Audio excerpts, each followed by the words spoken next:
Et dans mon enfance, j'ai rêvé de devenir footballeur comme beaucoup de jeunes. Mais cette rencontre avec Tcherno a été un déclic. Qu'est-ce que tu faisais concrètement En avant ça? fait, j'avais pas de rôle prédéfini. Oui. J'apprenais le métier.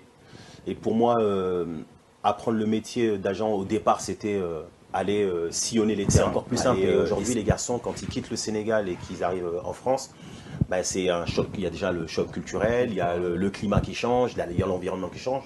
Donc quand ils ont, on va dire, entre guillemets, un grand frère à côté, bah, ça les rassure. Quand un garçon qui a une certaine notoriété, comme par exemple Lamine, qui peut être amené à avoir des écarts. Ce n'est pas le cas, hein, je ne suis pas en train de dire qu'il a des écarts, mais s'il était amené en tout cas à avoir des écarts, ben moi je ne serais pas du tout la personne qui va l'accompagner dans ce sens-là. Oui. Moi je serais plutôt la personne qui va tempérer, qui va lui dire attends, à un moment donné il va falloir descendre. La première commission, donc c'était à Alassane Touré, Alassane Touré à Lens. Et je me rappelle ce jour-là, quand il y a eu les négociations et que la commission a été versée, Tierno Seydi est venu me voir, il m'a dit fils, il m'a dit la commission est tombée et on a décidé de ne pas toucher un rond, pas un rond de cet argent-là qui te reviendra. C'est ta première commission, c'est symbolique. Il n'y a pas la fameuse phrase on fait moite-moite. Ça n'existe pas. Non. Voilà.